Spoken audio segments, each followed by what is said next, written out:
Welcome to Review Rewind, the show where a couple of friends watch movies of old and aim to figure out if the reviewers were spot on or a little off. I'm Mike. And I'm Tristan. And this week, we're talking about...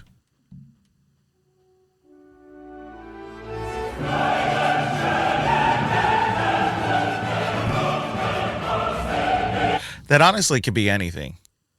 Yeah. Die Hard. How you doing, Tristan? So last time we recorded, which is going to be an episode that we hear after this recording. Correct. I said I was trying to avoid getting sick. I got sick. Oh, you. That'll do it. So I apologize for any sniffles or anything that happened throughout. How are you doing? I am fine. I have a week left until break, and then it'll be okay. But you can do it. I can do it. That's right. Let's just jump right into this. Let's do it. So, directed by John McTiernan, produced Lawrence Gordon, and Joel Silver.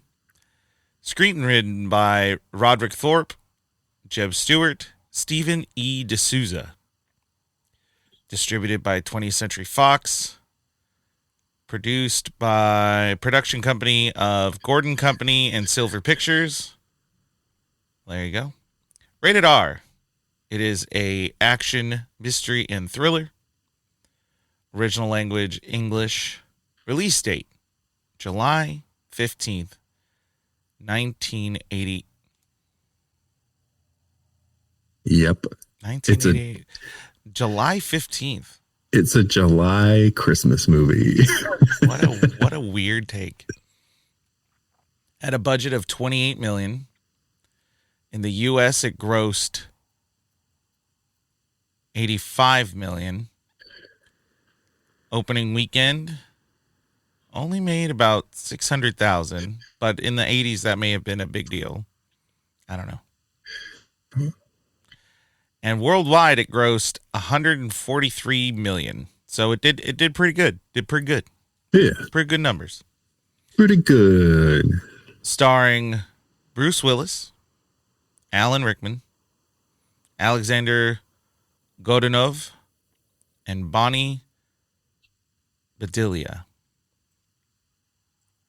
Crazy that Carl gets such high credits in this. Carl. Wait. Are we just gonna throw in? Yeah. Well, you know, it's easier. Yeah.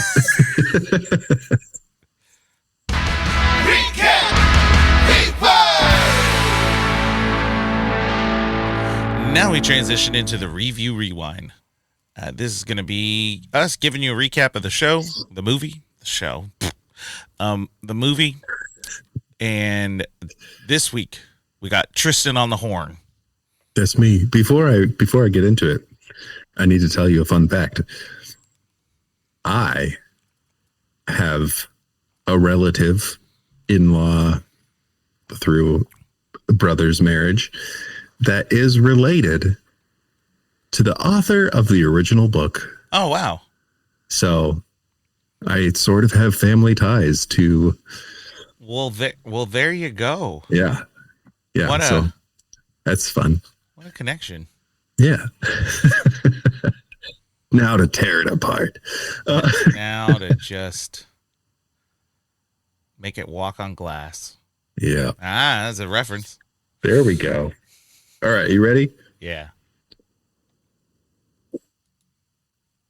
Years after his legendary solo defense of the McAllister family home, Kevin McAllister has grown up and changed his name to John McClane, leaving the McAllister name behind. Excellent. Just as his family left him. Yes.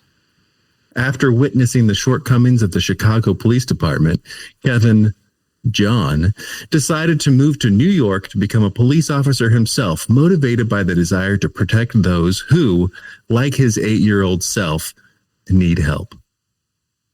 Now, a determined NYPD officer, he has learned how to outsmart criminals even more. Although he has traded toy cars and paint cans for firearms and fists. John hasn't forgotten his lessons learned from that snowy Chicago Christmas.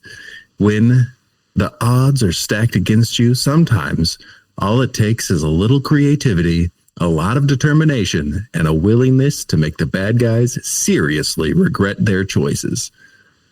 John McClane, Bruce Willis, flies to Los Angeles for two things: hoping to spend the holiday with his kids and reconcile with his estranged wife, Holly Gennaro, who works as a high-powered executive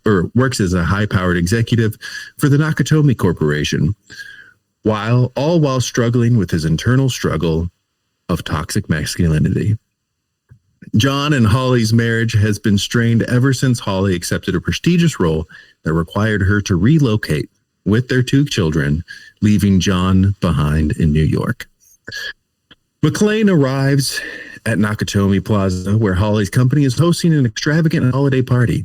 Despite his excitement to see her, the tension between them quickly resurfaces when McClane discovers she's been using her maiden name professionally. Holly, however, is interrupted by work, leaving McClane to freshen up after his long flight and reflect on his role in their marital discord. But before they can address their issues, chaos descends. A group of 12 heavily armed men, led by the suave and cunning Hans Gruber, Alan Rickman, storms the building and quickly takes control. Although they disguise themselves as terrorists, Gruber and his team are actually meticulous thieves orchestrating a grand heist. Their objective is to steal $640 million in bearer bonds locked away in the vaults. To achieve this, they have taken the entire party hostage, including Holly. Unbeknownst to the intruders, McClane is outside the main room, barefoot and armed with his service pistol. Realizing the gravity of the situation, he retreats to an upper floor, determined to assess the threat and find a way to alert the authorities. As Gruber's team works to bypass the vault's intricate security system, McClane begins his one-man crusade against them, leveraging his training, street smarts, and repeated experience with the wet bandits to gain the upper hand. McClane's first move is to contact law enforcement. He improvises a distress signal by pulling the fire alarm, but Gruber's team intercepts the system, ensuring no response from emergency services. Undeterred, McClane kills one of Gruber's men and seizes his radio to contact LAPD. His desperate plea for help is initially met with skepticism, feels reminiscent to the past encounters with the Chicago PD.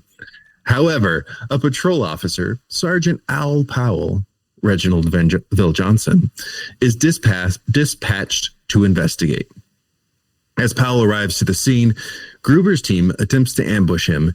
In a moment of quick thinking, McClane hurls a terrorist's body out the window, causing it to crash onto Powell's patrol car. Realizing the gravity of the situation, Powell calls for backup, bringing the LAPD to the scene.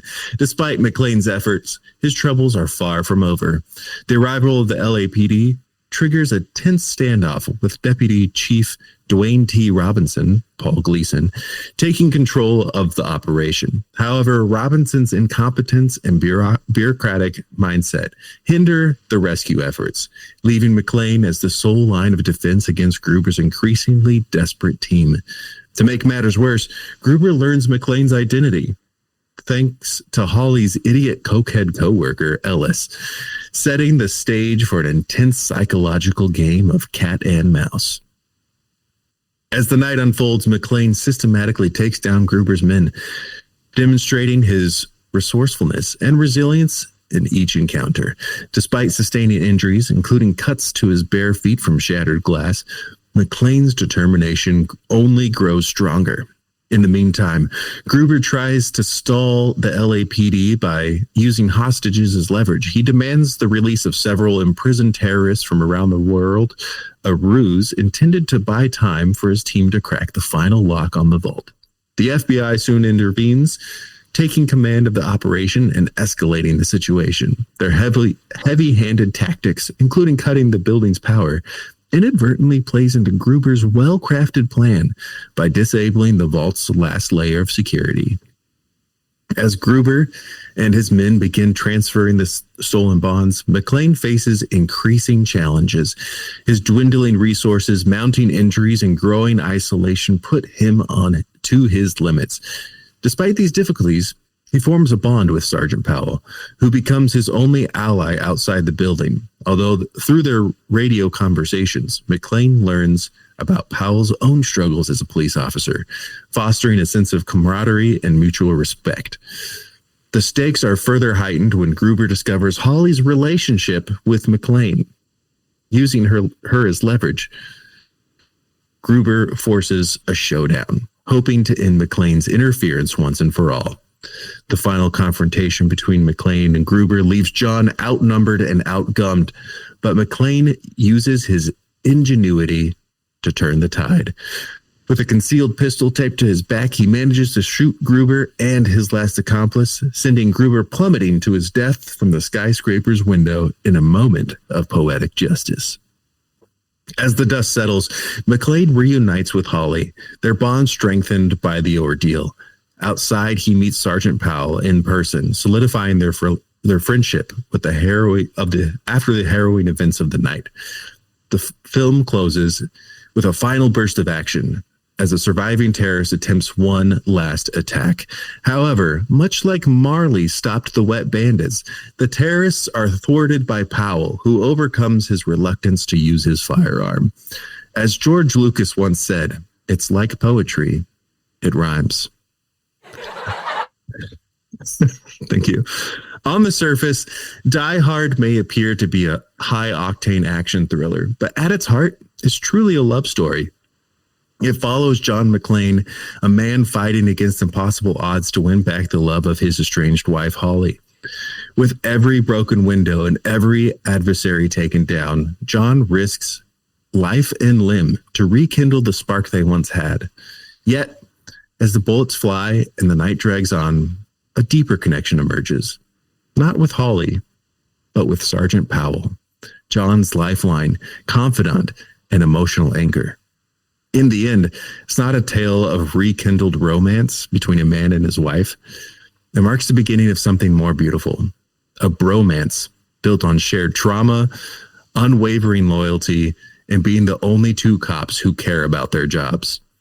Amidst the flashing lights of police cars, the rubble of the Nakatomi Plaza, and the falling snow, sheets of paper, John emerges battered but victorious, proving once again that Christmas is all about family, friends, and making sure bad guys never forget your name.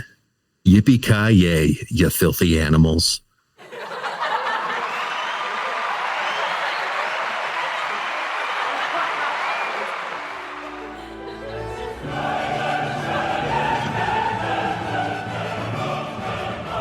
Excellent. Thank you. If I could give you an award, I would. But if you could give me an award, I would accept it. Oh, good. Put it on the shelf right behind me. Where the Legos should be. Yeah. I'm building it. Yeah, that about sums it up. Did we talk about that? The Home Alone. The Home Alone thing? I think we mentioned it last week. Okay. So it'll be in a future sense. Yeah. Yeah. But I was just good tie-in. Good. Yeah. Solid.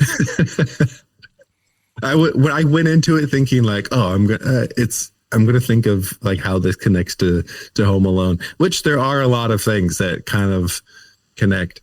But then it's just that last scene of him walking out of the building and making eye contact with Powell and their like shared moment is very much the same type of moment that would happen between the hero and the love interest at the end of a movie. Yeah. Of just like the slow motion, like looking at each other and then I get walking that. Yeah. toward. Yeah, it's a beautiful moment, really. Well, that's, you know what's funny? You kind of said it in the beginning of like, what was it? His toxic masculinity. What was that line? Oh, that his struggle, his inner struggle with his toxic masculinity.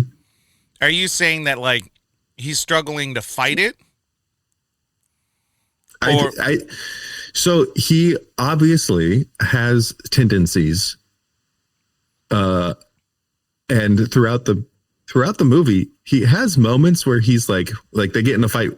He and Holly get in a fight, and he clearly knows he's wrong. And then like at the end, he's like, "Dang it! Like, what did I do? Right? why did I do that?" So he's acting out of like the way society has taught him how men are supposed to be, and then he's like, "I'm an idiot." Yeah. So he's like he's recognizing it. Yeah. But like throughout the entire movie, you could tell he hates masculinity as a whole. Mm-hmm. Like he's not, I don't know if it was an active choice, but like Bruce Willis has some choices within movements and what he says and what he does and even how he sounds where it's like, it's not a heavily masculine choice. Uh-huh. And it's so funny that there are things in this movie that I don't know if they were trying to write it that way, but it is clear that it is butting against like toxic masculinity, that tough guy persona. Mm-hmm. This movie hates cops. It hates cops. It truly does. Like if you would have said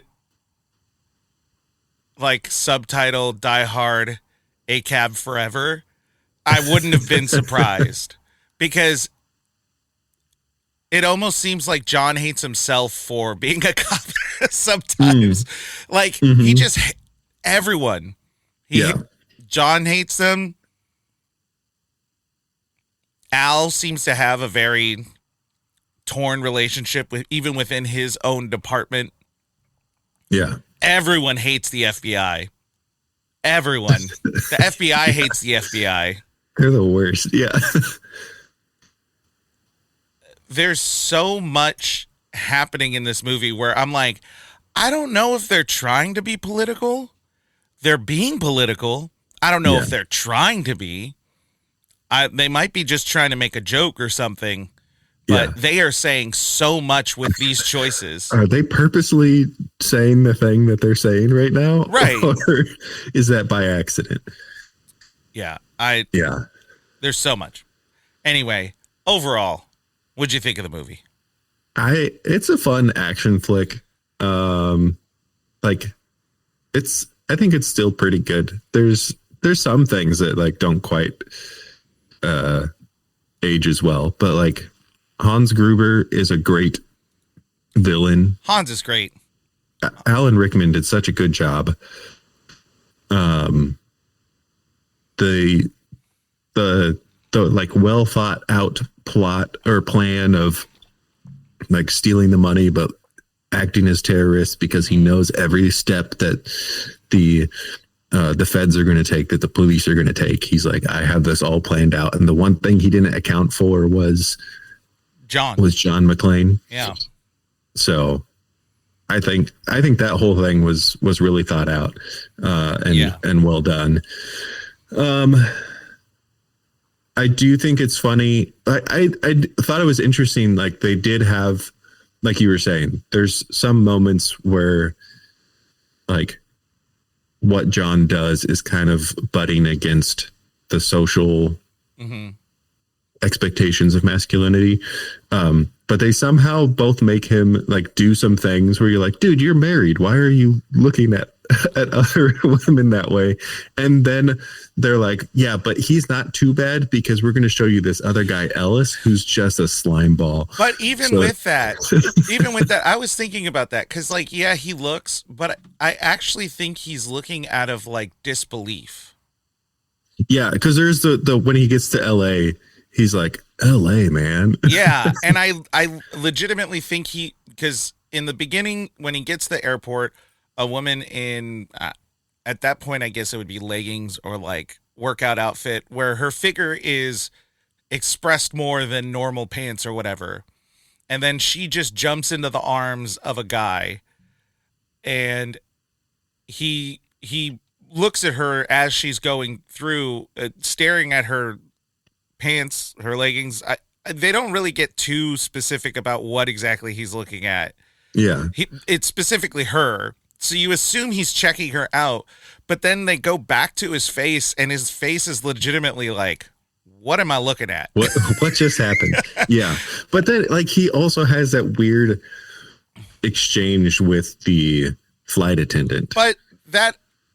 And that one felt a little bit more... But I think that actually expresses more that they've been separated for a while. Mm-hmm, mm-hmm. That's where I don't know if it's like him acting that certain way or it's he just hasn't had attention from a woman. Yeah. That he is a straight man, so women that he's attracted to, he hasn't had attention, so for sure he's just getting it a little, and he's just kind of like, oh, that was nice. Yeah. That's what it felt like. I didn't really take it as like him being like a chauvinist or him being like pervy or a predator or something. I took it more like he just hasn't had this attention because they're going to build in this story that him and his wife have been apart for 6+ months. Yeah. Yeah. And I totally agree with that because when you first see him, they don't quite make the connection that they're married. So you're like, oh, he's just doing this, whatever. And then you find out that they're married to each other. And then you have a moment of being like, oh, he was kind of checking out other people. And then I agree that it does give the feeling of like they've been apart so long that he's just like, he's going to appreciate the attention. Right.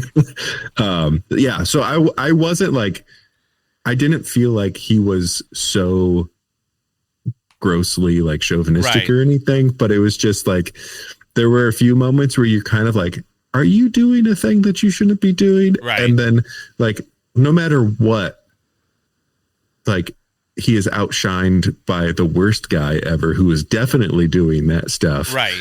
In Ellis, and it's like, nope, that's the guy who's gross. Yeah, that's John the over here is like got other issues, but not only does this movie hate cops, it seems to hate capitalism because like, what's the name of the main guy, the boss of the company? Oh, starts with a T. I'm blanking on it. Yeah, give me a second. Takagi. Yeah. So Takagi seems like a pretty up and up kind of business guy. Like I don't know why they gave him that kind of vibe, but it was truly like he was like, I'm not going to sacrifice my people for whatever it is you're trying to do. Mm-hmm. And then everyone else, there's just this like disdain. Like Holly, she just seems to be getting work done. Like that's what she's working on. Her assistant, is just trying to do her best. They don't really show anyone too much, but you also have Willis, who is just a piece of crap. Yeah. And then the two, I guess, co-workers or whatever who are having relationships in the next door office, and you're just kind of like, is this what happens in these kind of like it's either they're making commentary on it, or that's what someone who's never been in that situation assumes goes on. Mm-hmm. You know what I mean? Yeah. Like, it's just, there's some really hard opinions on certain aspects of society that they either just hate it or they just assume this is what's happening. Mm-hmm. Anyway, so overall, I did enjoy it. I think this is one of those instances where things that I think age poorly, as far as whatever it might be, the sexism, whatever it might be, I think there's a plot point where it's all justified. And you're just supposed to hate everyone except for John. Pretty much, yeah. And John hates himself. So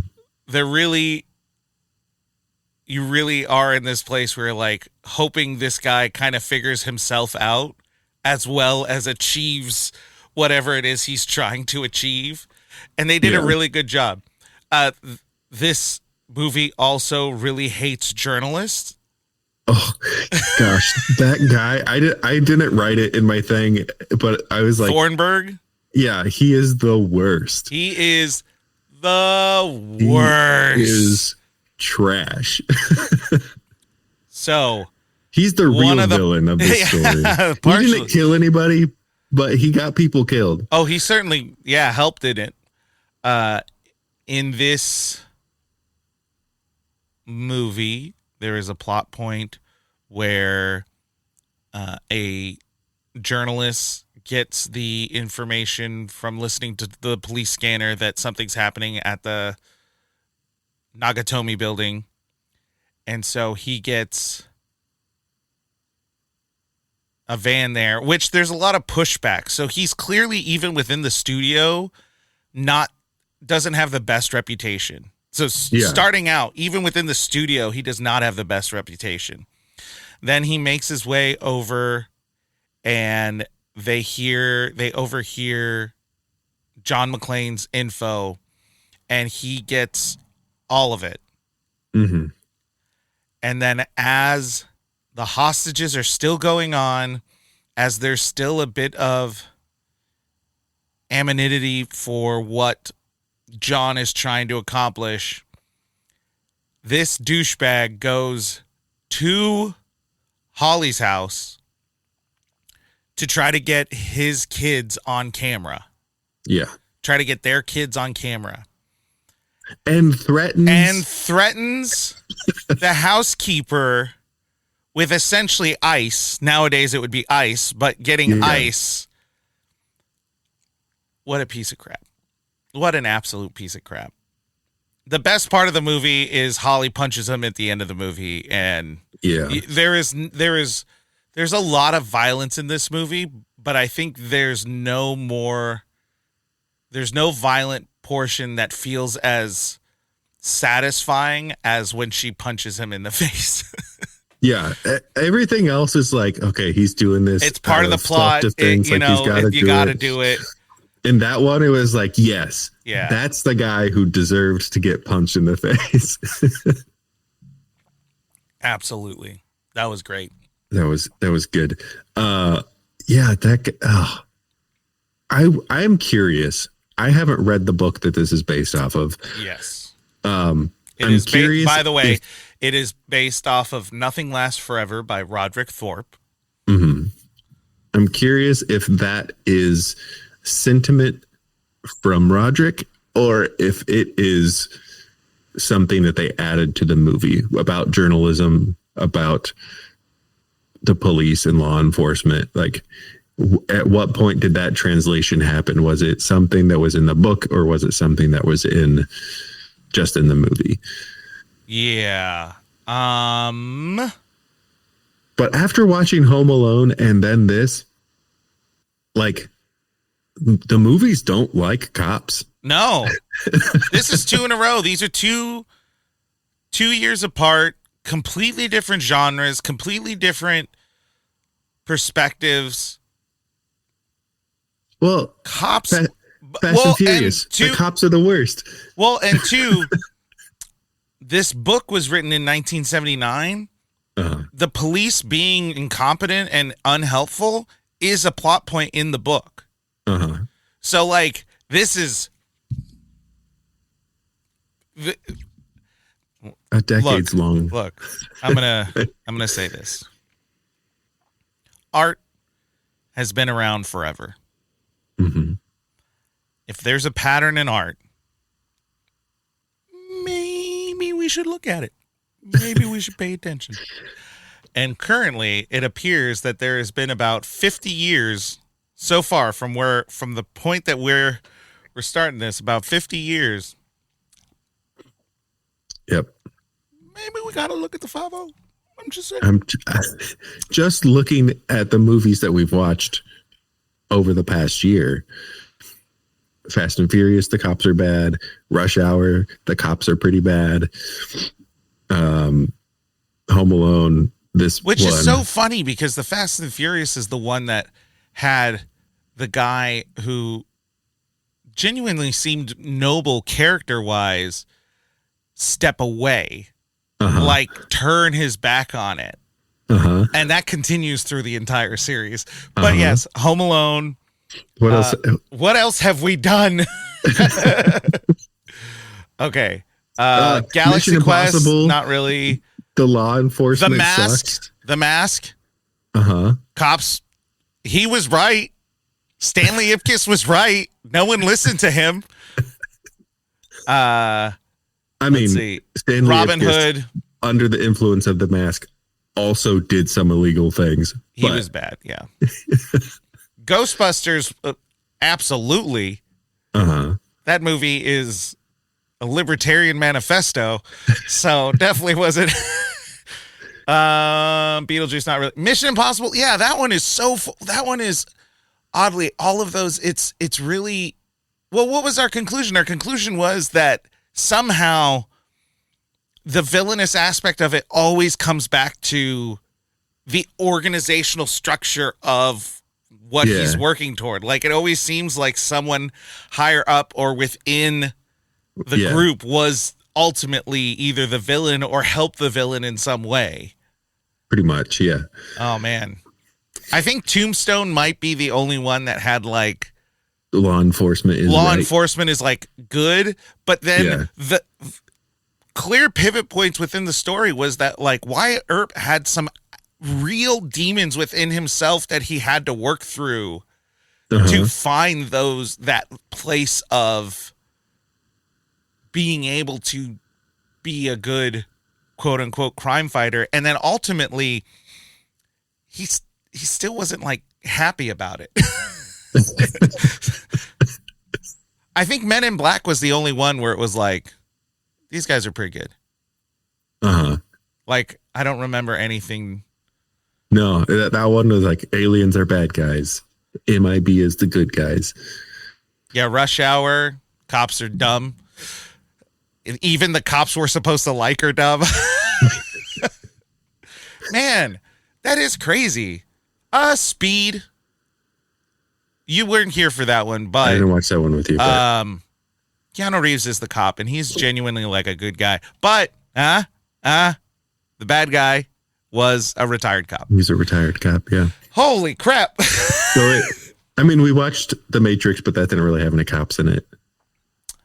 Well, the agents, but that's different. That's different. I don't know. Anyway, I don't want to go that route. We're not going to go that route. But we found a trend. A trend. And we got a crazy trend, honestly. Like,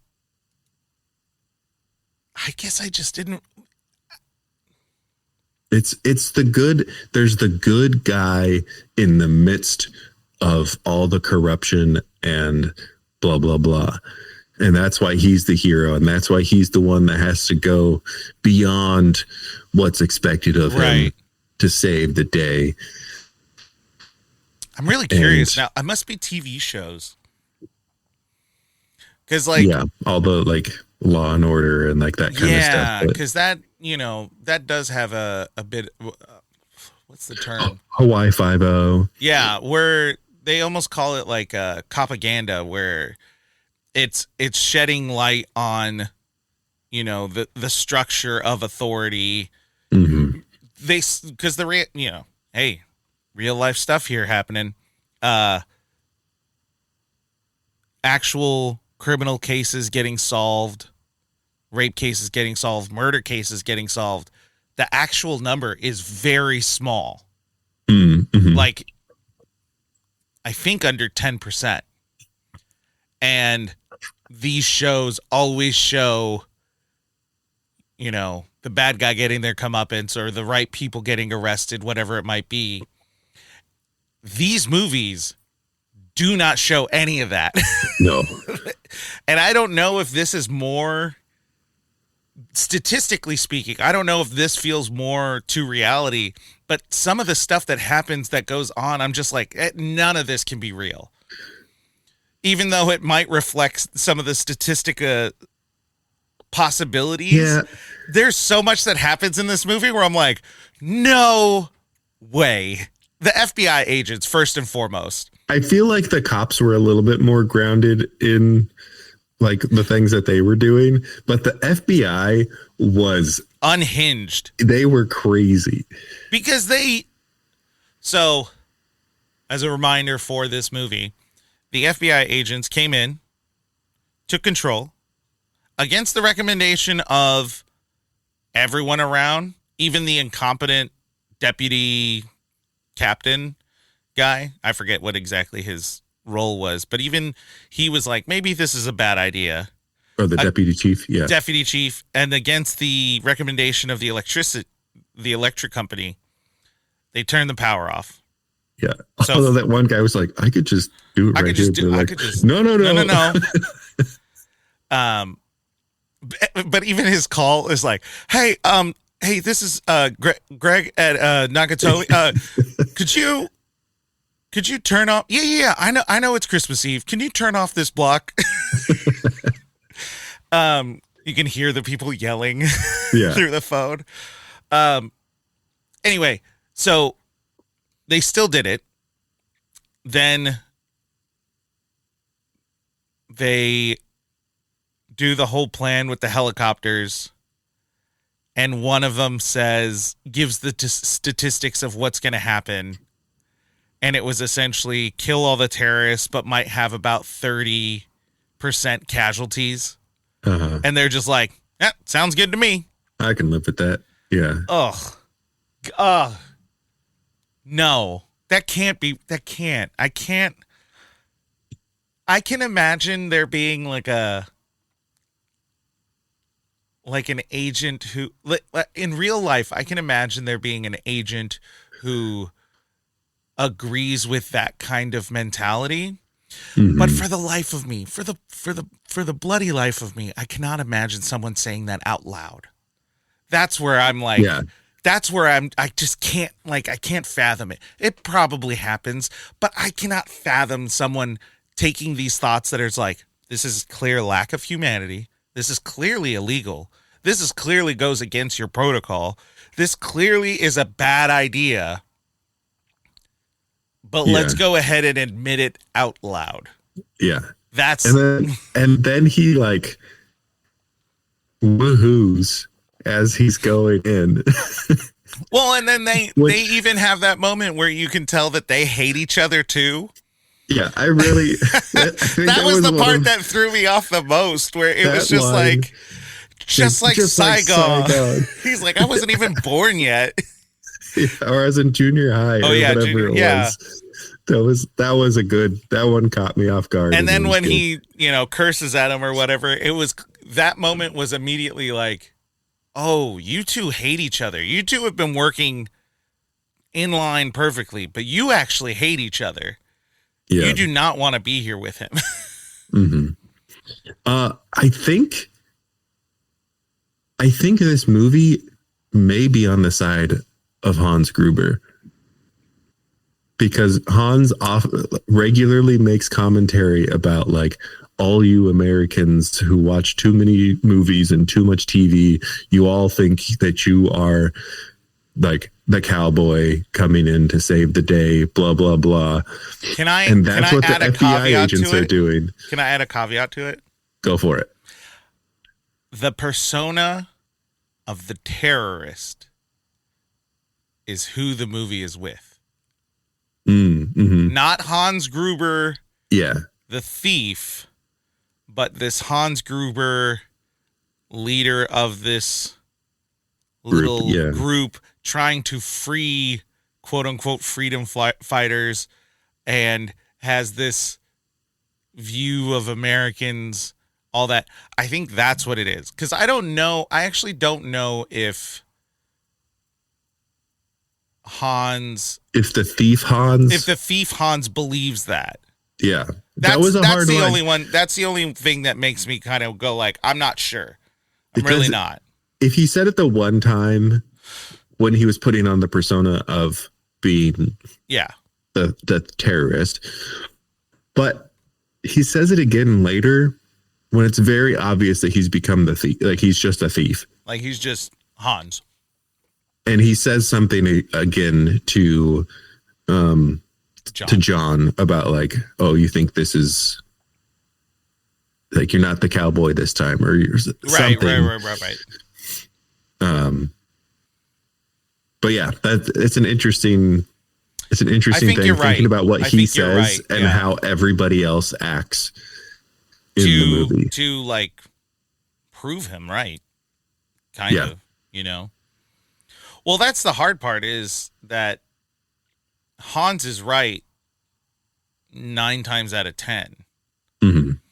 The only thing he wasn't accounting for, what's interesting is that John, with all his flaws, does seem to recognize his flaws and wants to, at least has an earnest desire to work on them, to become a better person. Like he seems like he wants to be a better person.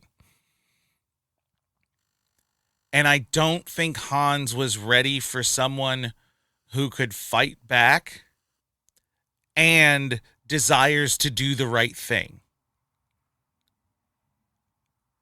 I just don't think that was in his cards in the slightest. Mm. And so he was right about everything except for that. Because he wasn't right about John being like a cowboy. Mm-hmm. Because John never... Yeah, he called him the cowboy, and then John responded with, kind. If that's what you want, if that's what you want to call me, fine. I'll take it. But that's kind of him playing his own mental game. John, he's trying to get answers, which he does. He gets lots of answers. It's true. I also noticed John doesn't actually want to kill anybody. He doesn't like it. It certainly does not enjoy it. The first time that he kills Carl's brother, I don't remember what his name was, but he kills that first guy by total accident. Right. He chooses not to kill first. Right. Until the one guy who's on the table is like, next time you have a chance to shoot me, do it, or whatever. And then he just shoots through the table and kills him. Like, John's first reaction is not to shoot at a person, like towards them to like cover. Yes. But he even throws his gun away, which I thought was an interesting thing in that first conflict where he's wrestling with a guy. I don't know if it was meant to be like the gun gets knocked out, but it definitely looks like he throws the gun away so that it's just hand-to-hand combat. But yeah, he chooses not to kill until it's the only resort left, which I thought was an interesting thing. So yeah, I think John is juxtaposed to the LA SWAT team, which while they didn't kill, they were going in to kill. Yeah. Yeah. It's interesting. There's lots of weird stuff happening throughout this movie that I'm just like, what point are we getting at here? Yeah. One of the things that I thought was I don't know if I didn't like it or it was just like kind of like a why did they do this? Uh-huh. Is John putting that guy in the elevator and like sending the message? He could have lasted so much longer without them knowing his presence. But by killing that guy and then delivering him via elevator that says, now I have a machine gun. Right. Like if he didn't do that, he probably could have gone longer. But I will say, I think it was in hopes to distract them from whatever they were trying to do, which he did do. Yeah. He brought people out of what they were supposed to be working on, and they were focused on him. Yeah. Which is, I think, what he was aiming for. Mm-hmm. There's a risk in it, but he risks something either way. If he does nothing and kind of holds his position, they get to move further along in their plan. Mm-hmm. And he doesn't know if their end goal is just to kill everyone. Yeah. Or he like all he's seen is that there was gunfire, and he sees Takagi get killed. Right. He doesn't really know about anything else. So like from his perspective, he doesn't know. Like they're ready to. Well, I think with Takagi getting killed, I think he was put on his hinds real quick. Mm-hmm. Because he's immediately like, well, they just killed the top guy. Yeah. So I need to get their attentions away from the hostages as much as possible. Yeah. I think ultimately that's what it is. That's a guess, but that makes sense to me. Mm-hmm. In that position, I think I would try to do as much as I can to distract them, mm-hmm. which he did, because with the elevator trick, he led them to the floor he wanted them to go to so that he could have the advantage of surprise. Yeah. So there's this and there's that and there's this and that, you know? Mm-hmm. Anyway, lots I liked about this movie. Yeah. I actually really like John McClane. Mm-hmm. Is he a great husband? No, I don't know if he and Holly, even at the end of this movie, I don't think they've justified like a real rekindling outside of this was a really traumatic event. So let's just be together for this moment. Yeah. But we still have a lot of other things to we got to work out a lot. But I like his story arc. I like how he does continue to progress. I also appreciate that he never really sees himself as like better. You know what I mean? Like he's accomplishing all of these goals, but there's never like a cockiness to him in that he's like, it's not like Taken where the Liam Neeson character always feels like he's going to win. Yeah. Throughout this movie, the entire time, you're like, I don't know if John's going to make it, dude. Yeah. And even he, like when he's talking to Powell, he's like, hey, if when you see my wife, tell her blah, blah, blah, blah, blah. Like right. Fully expects that he is not going to make it out of this situation alive. Right. Yeah, absolutely. Yeah. No, I think I expected him to be more of that type of character who was like overly cocky, like he's the hero, but actually kind of the worst kind of hero. But he actually has like, you see growth and the inner struggle of his character. And like him being aware, like we said before, him being aware of his flaws right. is like actually really important too. It humanizes him. Yeah. And like the things that he does that are like, this is crazy. He has his self-talk of like, what am I doing? Yeah. I'm never going to be on a tall building again. Right. Like those types of things, and then he still does the crazy stupid thing, but it makes him seem very human, where in like Mission Impossible, for example, Ethan does the craziest stuff, and they try to humanize it by Benji being like, oh yeah, he could do that, and Ethan's like, what? Right. But the reality is Ethan is always confident in his ability to do something extremely stupid. Ethan does have a god complex.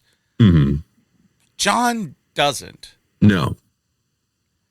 And I guess in our grand scope of movies we've watched, it's really refreshing to see a hero. Like, he makes mistakes, everyone makes mistakes, but he really is kind of the best kind of hero in that he understands his own limitations.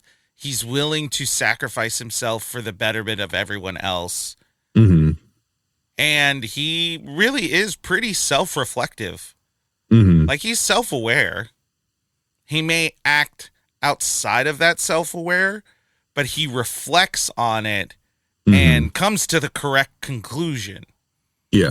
Like, even with the argument he has with Holly in the beginning, his little self-talk, his vocalized inner monologue. Yeah. He's right.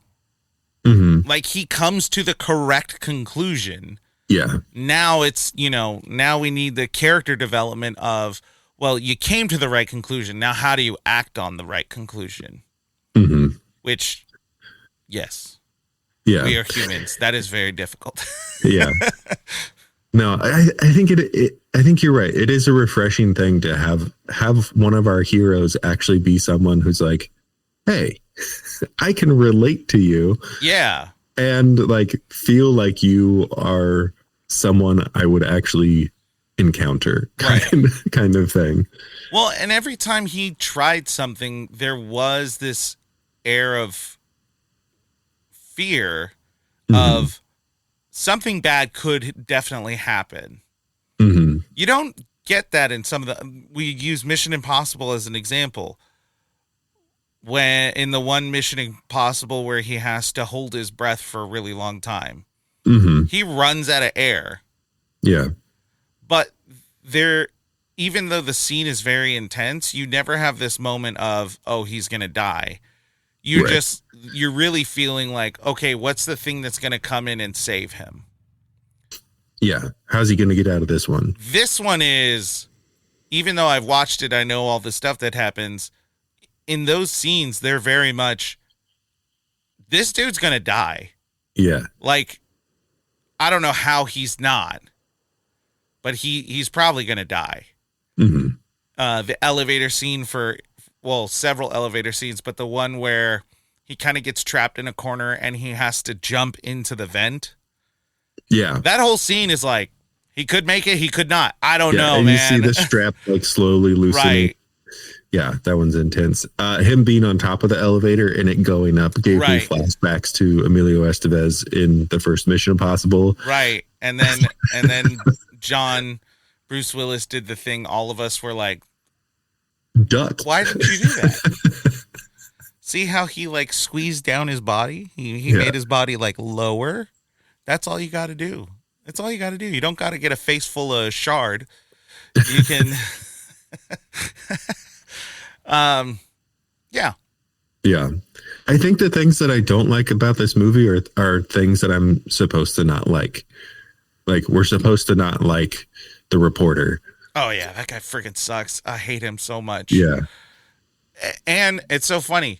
2 Ghostbuster alums in this movie. One, the reporter is the EPA agent. Oh yeah. Yeah. And then one of the terrorists is Vigo from the second one. Is really? Yeah. I forget what his character name is, but every time I see his face, I'm like, I just jump to when Bill Murray's taking photos of the portrait. He's like, Vigo, baby, Vigo. Willem von Humberg. He played James. He also plays Vigo the Carpathian. Interesting. Yeah. Fun. So we had some Ghostbuster alums.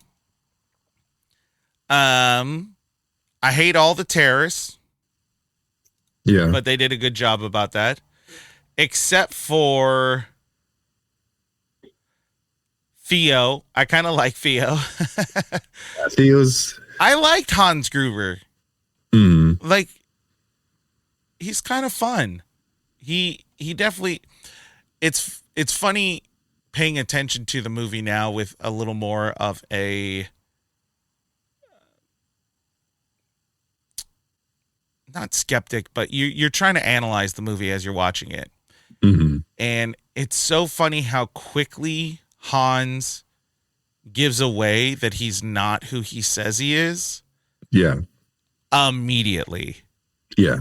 In the elevator, he says who the suit is made by, and then says himself he has two. Mm. There is no way some random terrorist who cares about these noble reasons are going to have a custom-made, however $1,000 suit and be able to recognize it. Mm-hmm. You know what I mean? Yeah. And I never caught that before, and I was just like, that is such subtle foreshadowing.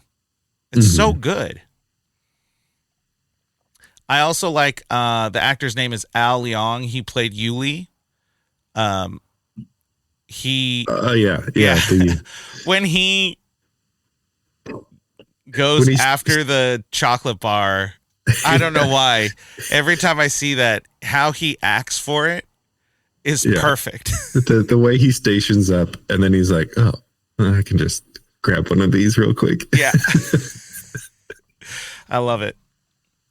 I thought it was a clever use of Ode to Joy in how like there's the triumphant moments, but then they also like flip it minor to be like suspenseful, and like it's supposed to be joyful because it's Christmas. Like, right. It's an ode to joy, but now there's terror that's happening. Yeah. And it like uses that theme, but flips it on its head. It's just clever use of classic music. Yeah, agreed. They did an excellent job in bringing that out in a way that not only feels appropriate, but really works for it. The music was excellent. Mm-hmm. There's the main theme for it. So with music, themes are hard because you want to have a theme that is catchy, but you also want something that really gets the idea of what's happening within the movie. Mm-hmm. And I will say, Michael Kamen, the main theme isn't particularly catchy, but there's a way that it is made where it sounds both Christmassy and eerie at the same time. And so with that, I'm like, you accomplished everything you needed to. No one's going to hum this thing, but you make people feel what they need to feel in that moment. Yeah. And he did that throughout the whole movie. The score is great. Mm-hmm. Things I didn't like is more not necessarily the things that have socially didn't age well, but some of the movie things that didn't age well. Mm. The stunt double. They couldn't figure out the right wig. It was just very obvious just from the hair. Mm. This movie is quintessentially 80s. Yeah. And it feels it. It is shot 80s. It is. They do that one thing where you have older people, not terribly older, but maybe mid-30s or mid-40s writing this movie, and you have a younger character, and they're like, I I think this is what young people like. And thus you have Argyle, which Argyle's a great character, but just how they treat him is very much like, yeah, I think this is what kids are doing nowadays. You know what I mean? Yeah. And I don't hate it, but those are the kind of things I would rather have someone like adjust it, do something, ask a young writer, do a modicum of research, just something. What's always fun, and I don't know if this is the case back then, but especially today in movies, they will write the script, they'll put in jokes that are supposed to be relevant. They have a whole team during pre-production who does research into, like, if they're making, for example, the Sonic movie. So they have people that go in and do research about Sonic and like, what are people talking about? What are the memes? What are the jokes? What are the things? Mm-hmm. And then they put them in the movie. And then the movie comes out 3 years later with that joke that is now 3 years old. And then it's just like, well, that sucks because you now just put in a reference to something that is no longer relevant. Right. I wonder how much that's the case in this type of thing where, like, this is how the kids act, and then they write it, but then nobody considers maybe we should double check that that's still relevant to. Right. It's, yeah, I don't know. I just wish they would have done something different. Yeah. Either way. I know, I remember from a Simpsons thing, they were talking about the writing, and they were just like, you know, writing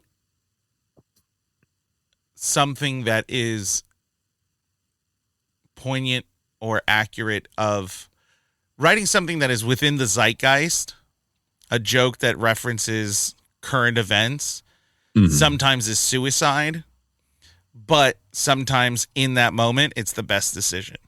Mm-hmm. Because you're right. 5 years from now is going to be different. Yeah.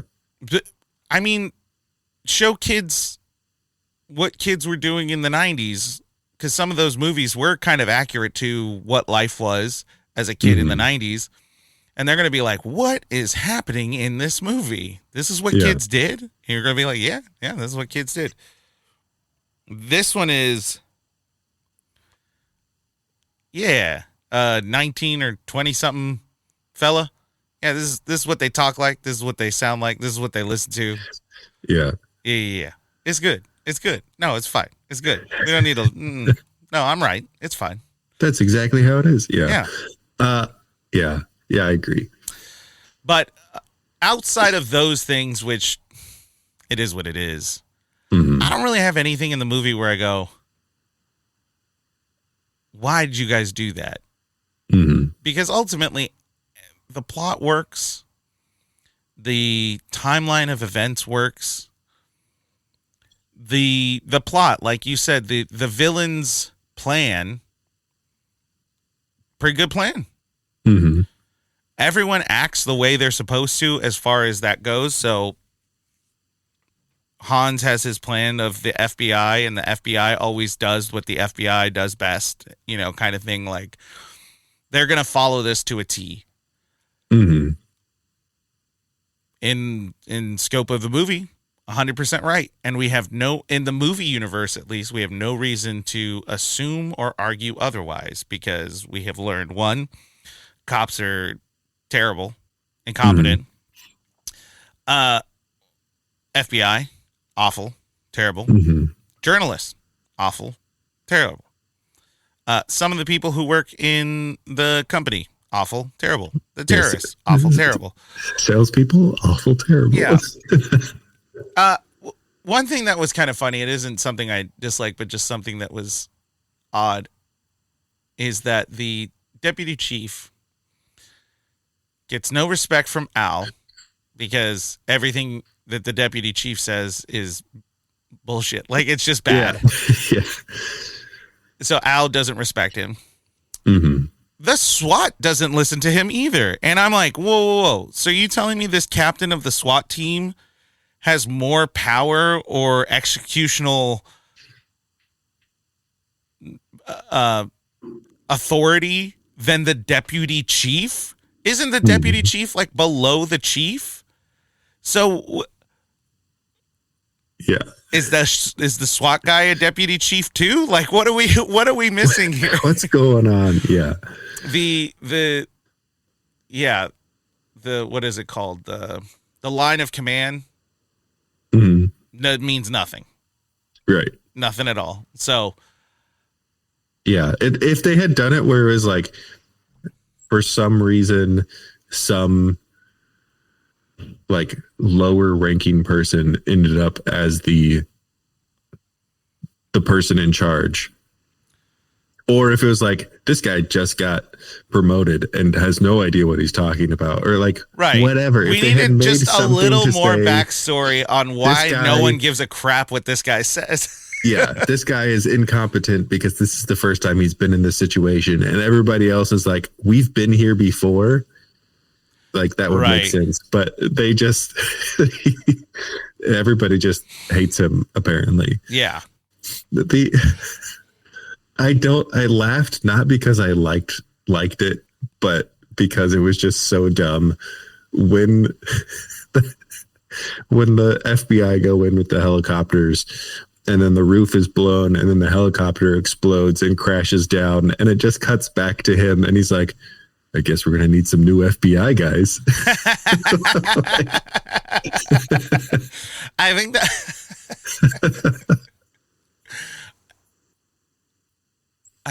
nobody is distraught about people dying except for John. John is the only one who seems to care. Yeah, he's like, your cops are getting shot. Al. Yeah. And yeah. Is he a detective? Is John a detective? Did they say that? I don't remember. I don't remember either. But yeah, he seems to be the only one who cares. Mm-hmm. Al seems to care because that's why he's, behind a desk. Yeah. No one else seems to care. Nobody cares. Well, even what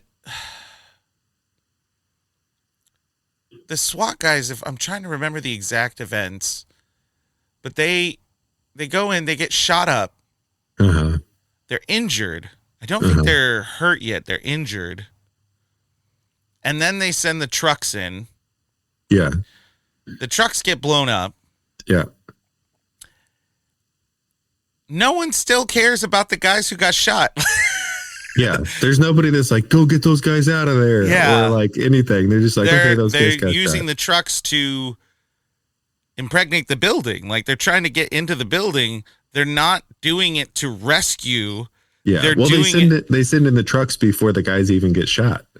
But that truck takes its sweet, sweet time to drive down that road. That feels like misconduct or incompetence. Like, wait, you're gonna send a team in without having the backup ready? The backup is still a quarter mile away, and you're gonna send them? That sounds like a bad idea. I also think it's funny that maybe they were trying to do a silent entry, but the fact that they were being so like delicate with a glass door that they could have just like busted open and gone through and been inside of that building in 5 seconds. But instead they're trying to pick the lock and they're like, okay, don't pick the lock. And so we're going to use the torch. And then they're using the torch and it's not getting anywhere. And they literally could have just taken the butt of their rifle and been like, and then gone through. Also, the fact that they went through the front door is wild. Right? The whole bottom floor is glass. Mm-hmm. They would have seen him coming a mile away. Find another spot to go in. The cops are bad. That's what they're trying to say. Yeah. Yeah. Yeah. That's all I didn't really dislike anything in this movie. Outside of, like you said, outside of the things they were trying to make us dislike. Yeah. Alrighty. Any quotes? Um, John had some decent one-liners. Yes. There was one, I can't remember what it was. I don't know why when Hans read the "Now I have a machine gun." Ho, ho, ho. I don't know why that made me laugh. Yeah, hearing him speak during the scene where he's pretending to be just one of the business people Oh, with the American oh, accent is like, what is going on? He's like, "Where are you from?" Yeah, Which I really wish. Well, he did kind of say it. He's like, "You put on an accent, you think that he does," but I wish he would have spent more time on that. yeah. Uh, Um, I'm I sure do. it's more known already, but the scene where Hans falls, Uh-huh. they didn't tell him. Oh, when he He was drops, and hanging. that's like, So he was hanging. No one told Alan Rickman when they were going to do it. They just started uh-huh. filming and they just did it. So Mhm. his face where he looks like Fearful. not just fearful, but Yeah. why, Lord, have you betrayed me? Yeah. It's legit. It is legit, like true fear, true betrayal. Yeah. I appreciated the when he calls the the police on the radio, and they're like, "This is reserved for emergencies only," and he's like, "Yeah, you think I'm ordering a pizza?" I mean, he uses some harsher language than that, but just his like, duh, like, what do you think I'm doing Yeah. here? He says MFer a lot, Yeah. but Although, he somehow how he says it, like every time he says it a lot, but every time he says it, you're like, well deserved. You should mhm, say it like that. yeah, I don't know if I just wasn't paying attention or if it was the version that I watched, but the first time he says the Yippie-Ki-Yay, it sounded like uh, they censored it, so he just said "ucker" Oh, instead of, and uh so I was huh. like, why would they do that? Because they didn't censor anything else that he said in the Oh, entire movie. that's so funny. I'll have So to I check don't. that out again. Well, also, this movie, a lot of people, their only recollection of this movie is when they saw it on TV. Yeah. So it's like, yippee-ki-yay, I got butter, or something, Yeah. whatever it might be. um, man, I hate, Ellis so much. He's, Yeah, he's he's the the worst. worst. When the FBI shows up, I'm Agent Johnson. This is Special Agent Johnson. No relation. Yeah. There's a lot of lines that happen that really make you think, like, what's the backstory on that? Because for him to say that, he's had it happen before. I just want to Uh-huh. know what like what guy was, what person. He looked at the two of them and was like, You "You guys guys related? related?" Yeah. Yeah. Anyway, I think just a lot of the things that John says is either memorable or just really fun because of how Bruce Willis did it. Yeah, he did such a good job of being a New Yorker. Like Yeah. the way that he's bad mouthing the guys when they're fighting is just like, Yeah. "I'm gonna kill you." Yeah. I, what was it? There was something that was kind of funny or interesting is that we talked about it a little bit before, but he is very much a smart mouth, and like he gets the crap beat out of him. Like really, he is a mess at the end of the movie. So he doesn't have that hero kind of thing. And there's that, but he's really willing to kind of like put his, and maybe this is a Bruce Willis thing, maybe this is whatever it is, because I think because of these movies, we think certain things about actors or whatever it might be, but he's really willing to like put aside the like hyper masculinity stuff just to accomplish whatever it is he needs to accomplish. So like the barefoot, whatever it might be, or how he moves and how he does stuff. But nothing takes away from the fact that he is the smartest of asses and will always have something to say. Yeah. And I appreciate that of the character. Yeah. Something that I realized, like, I think I would do that when he is like going through the elevator maintenance area. And the first time he goes through, he sees the pictures of the girls up on the wall and like goes by. And then when he's running by again and he like finds himself back in that room, it kind of seemed like he was surprised to be back in that room. He's like, oh, that's where this leads. He sees the pictures and he goes, girls, and then just keeps going. I feel like I would totally do that. Well, I almost disagree with you a little bit about like how he found himself, because I thought about that too. And in my mind, probably the first time I was watching it, maybe without really thinking of it, was that, just so everyone knows, in this maintenance area, there are pictures of nude women on the wall, pasted on the wall, taped on the wall. And so he like sees it, and his face, this time around, I noticed it more. He was mapping. Uh-huh. And so when he came back and he saw it again, his brain was going, I know where I'm at. And then that's when he's like, hey, girls. Yeah. Yeah. But there was so much more that I hadn't noticed like all the other times I've watched this movie, of how much he's like meticulously mapping out the building and understanding and counting how many men there are or terrorists there are, and really planting himself and making a plan. Yeah, and he's figuring out like 32 is construction, 33 is right, and that office space or whatever it was. Somehow I never caught on to that. The first time I just assumed, and I think this ties into the beginning when he was like looking at the girl wearing the tight pants. It's almost like he's just gauging his surroundings. Yeah. And this movie is just constantly him gauging his surroundings to try to build a plan. And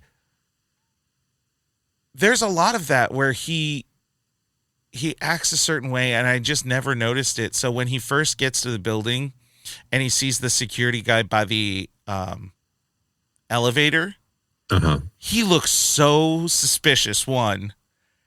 And two, John looks so suspicious of him.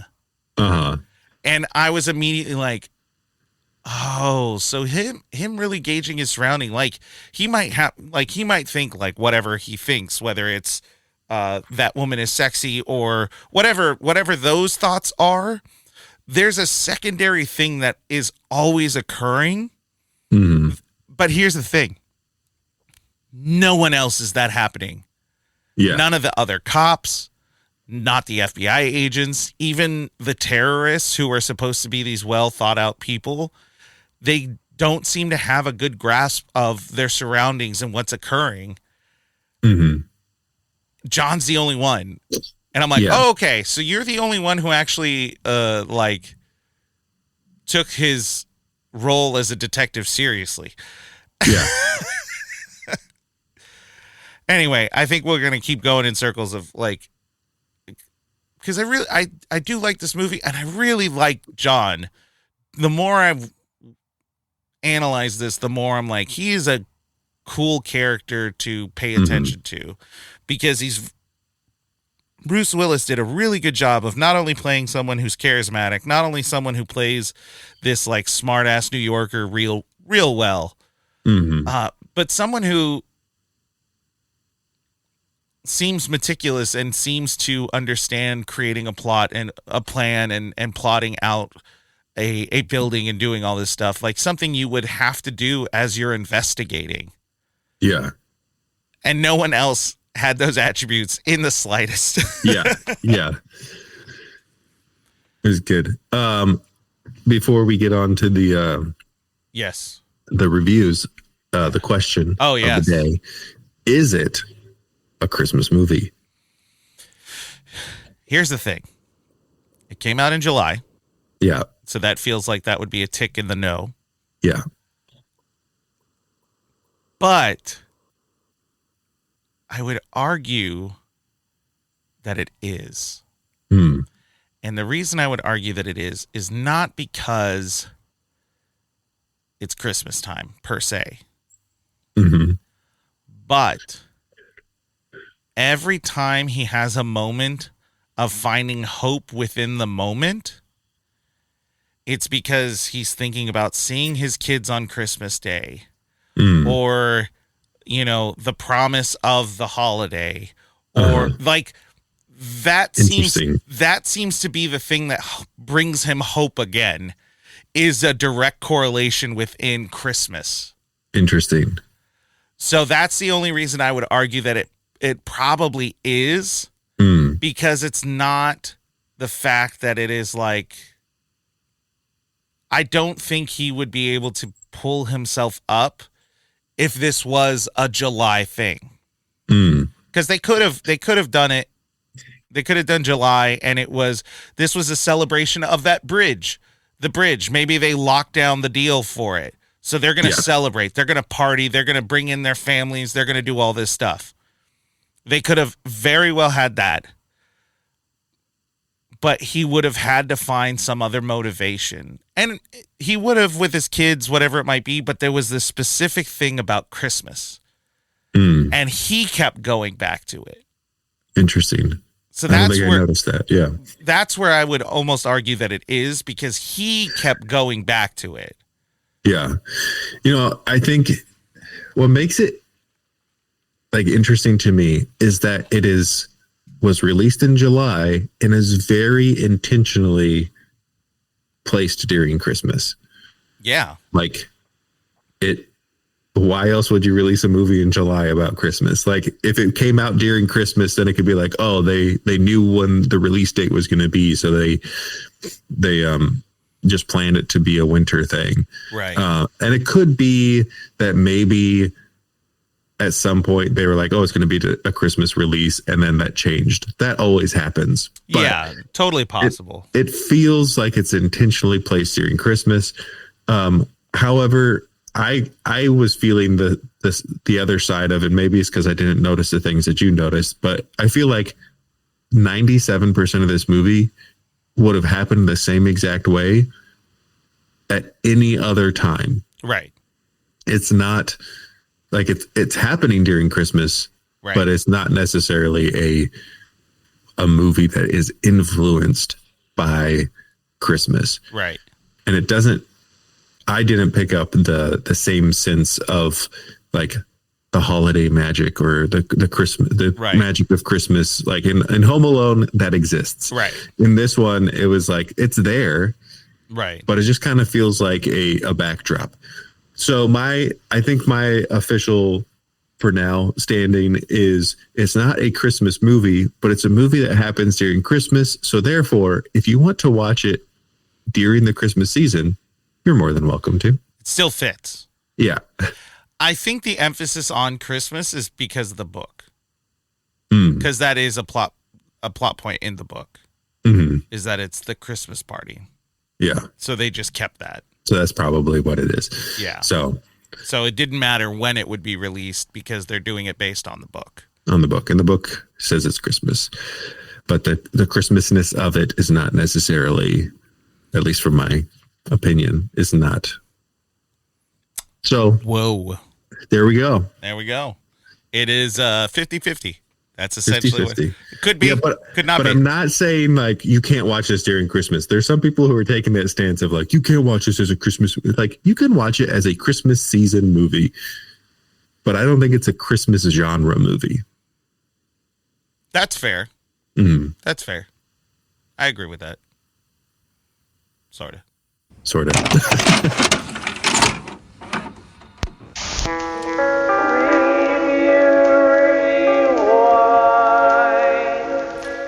With that all said, it's now time for the Review Rewind, where we take a look at a positive review and a negative review, and we see where we fall. Metacritic, 72%.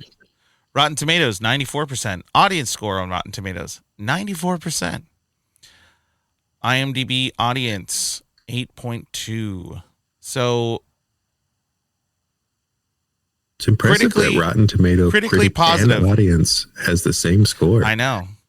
So audience loved it. Critics were pretty on board. We know that it is an aggregate of how many positive reviews there are compared to how many negative reviews, not necessarily a averaged percentile. On that note, Rotten Tomatoes did have a large mixture of newer reviews that were also included in that. I don't know if the newer reviews would have toppled it or changed it in any way, shape, or form, but there is that to consider, because the first one I saw was from like 2018 or something like that. So interesting. Anyway, but this one is from 88. So why don't you go ahead and read the positive review? We have an 80 from the Washington Post, a fire-powered, blood-drenched action picture that doesn't let up.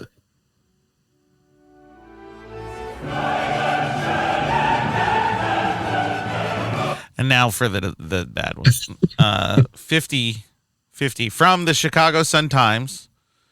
The other low score we had from the Home Alone was also from a Chicago-based newspaper. This one I think is Roger Ebert. On a technical level, there's a lot to be said for Die Hard. It's when we get to some of the unnecessary adornments of the script that the movie shoots itself in the foot. I don't know if I'd agree with that. I think I'd agree with the first part. On a technical level, like they did a lot. The practical effects were actually really good. Yeah. The stunts, maybe for that time, pretty good. Mm-hmm. Let's just say for 88 and for its budget, well done all around. Agreed. Yeah. I don't know about the adornments in the script. I don't know if this person is just being kind of prudish about the gratuitous language, but I don't know. I'm an idiot. I thought it was great. You should put that on a shirt. I'm an idiot, and I thought it was great. That's our first Review Rewind merch. I'm an idiot, and I think it's great. Yeah. So I disagree with that. I don't know.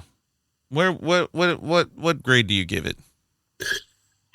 I think I kind of land in that high score area of giving it a B. Yeah. Kind of zone. Agreed. I have no qualms about that. It's still a fun movie. I'll watch it next year, and I don't plan on discovering which Die Hards suck and which ones don't. I don't want to do that, but I'll go ahead and live with the first one's fun. The first one's fun. Yeah, I think it's an enjoyable movie. I feel like it could get if somebody was like, let's remake it, but place it in the 80s. Like you could do it modern, not change too much from it, and it would still be you would just a solid movie. Oh, the thing that brings it down, honestly, pacing. That's what it was. Pacing. Yeah. Some of the pacing it's very 80s pacing, but yeah, fix the pacing. This movie could be perfect. You know, it's fun. It's all of that good stuff. Pacing's a little off. That's all. Yep. That's all. And yeah, in modern day, you would have you could probably do more technology-wise as far as the explosions or what John could have accomplished through, well, it's debatable because some of the other Die Hard movies are not as good. And they do a lot more technology-wise, so Yeah. we'll see. Anyway. Yeah. So, thanks for listening. Not watching, listening. I had fun. I hope you had fun. Tristan, did you have fun? I had fun. Oh, good. Well, I don't know. This one will come out, and then we got one more before the old Christmas, and then we'll have a New Year's episode, and everything will be good. So, listeners, remember to review those rewinds, and we will see you next time. Bye-bye. Bye-bye.